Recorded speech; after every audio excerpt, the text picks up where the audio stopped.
Sur le site MAM, le premier constat pour les acteurs du digital, c'est que l'économie numérique va plus vite que les idées politiques.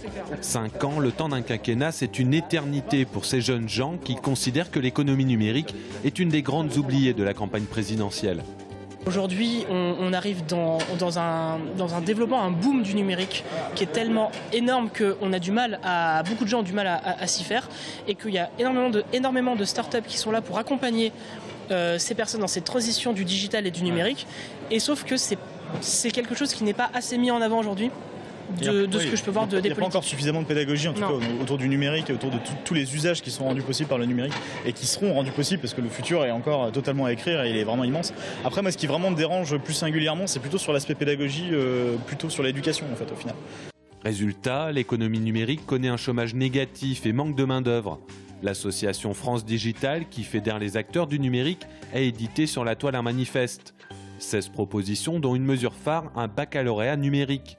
Une idée que défend Julien Darguès, cofondateur de la start-up Interview App et président de l'association Palo Alto. L'idée, c'est tout simplement de préparer des futurs talents pour la nouvelle économie, pour les nouvelles entreprises. Aujourd'hui, il y a un déficit clairement de formation. La société se transforme, l'économie se transforme. En 5 ans, elle a complètement changé. Et aujourd'hui, on a besoin que la société aussi, l'État, se transforme aussi vite que nos entreprises et que la société.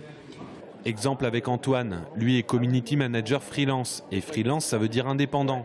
Antoine réclame que le RSI, le régime social des indépendants, s'adapte aux artisans du web. J'ai pas eu de nouvelles du RSI depuis début janvier, donc je suppose que c'est dû à la dématérialisation et qu'il faudrait que, à partir du trimestre prochain, je déclare en ligne. Pour l'instant, j'ai fait principalement en papier, donc ça m'a arrangé et puis c'était plus simple. Il y a le fond et il y a la forme. Derrière la porte du Fun Lab, le coworking est roi. Ici, on partage ses connaissances, son savoir, son expertise. Tout ça pour faire avancer des projets communs. Une méthode, selon Thomas, dont ferait bien de s'inspirer les politiciens dans leur manière de gouverner. Essayer de mettre en avant des collaborations, des choses comme ça, entre personnes qui ont des idées, quoi. En plus, moi, je me permets de me placer comme ça parce que je suis jeune, donc c'est un peu nous qui allons faire tout ça. Et faut essayer de réunir des groupes, de faire voir des groupes de gens qui ont des méthodes de pensée différentes, surtout sur la collaboration.